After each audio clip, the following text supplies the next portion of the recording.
প্রিয় উপস্থিতিবৃন্দ, প্রথমে আমি গভীর শ্রদ্ধা করে স্মরণ করতে চাই 24শে জুলাই অগাস্টের অগ্রযাত্রায় যে রয়েছে সেখানে অগ্রসর হবে। আমি প্রথমে বলতে চাই আজকের এই জনসভাটি অনুষ্ঠিত হচ্ছে একটি অত্যন্ত কৌশলগত গুরুত্বপূর্ণ স্থানে, ঢাকার প্রবেশদ্বার হিসেবে খ্যাত বাংলাদেশের দক্ষিণ এবং পূর্বাঞ্চলের সাথে ঢাকার যে প্রবেশদ্বার সেই যাত্রাবাড়িতে। এই যাত্রাবাড়ি অঞ্চলে দুর্বার আন্দোলন গড়ে তোলা হয়েছিল, যার পরিপ্রেক্ষিতে খুনি স্বৈরাচারী ফ্যাসিস্ট হাসিনা বাংলাদেশ ছেড়ে পালাতে বাধ্য হয়েছে। এই যাত্রাবাড়িতে এই আন্দোলনে পরবর্তীকালে আমরা যে দেখেছি বর্তমান অন্তর্বর্তীকালীন সরকার যে কারণে এই আন্দোলনটি হয়েছিল একটি বৈষম্যহীন গণতান্ত্রিক বাংলাদেশ হিসেবে বাংলাদেশকে গড়ে তোলার জন্য, সেই বাংলাদেশে আমরা বৈষম্য দেখতে পাচ্ছি। আজকে এই যাত্রাবাড়ির অঞ্চলে প্রায় 80 জন মাদ্রাসা ছাত্ররা জীবন দিয়েছে, কিন্তু তাদের ব্যাপারে আমরা সরকারের কোনো উদ্যোগ দেখতে পাই না।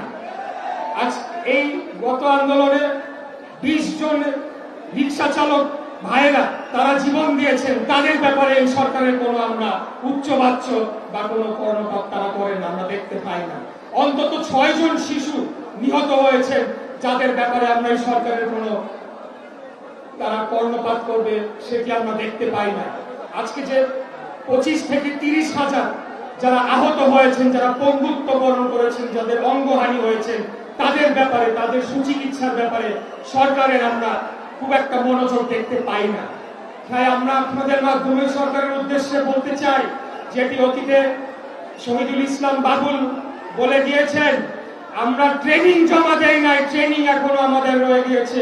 আমাদের যুব দলের সভাপতি আব্দুল মোনায়েম মুন্না বলে দিয়েছেন, আমরা রাজনীতির মাঠ কাউকে ইজারা দেই নাই।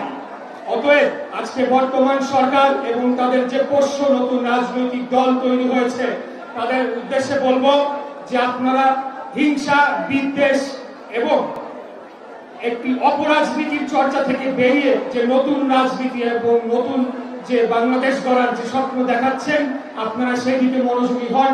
আপনারা ভিন্ন দলের সিনিয়র নেতৃবৃন্দদের প্রতি কটূক্তি করা বন্ধ করেন। এটার জন্য ছাত্র জনতা জীবন দিয়ে বাংলাদেশকে মুক্ত করে নাই। সর্বশেষ আপনাদের উদ্দেশ্যে যেটি বলবো, প্রিয় ভাইরা, এই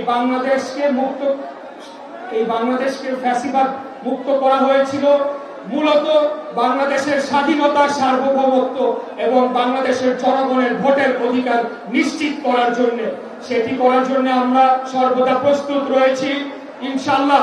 আমি সবাইকে বলবো, এই নতুন বাংলাদেশে আমরা হিংসা, বিদ্বেষ এবং পরস্পর বিরোধী যে হিংসাত্মক রাজনীতি বাদ দিয়ে আমরা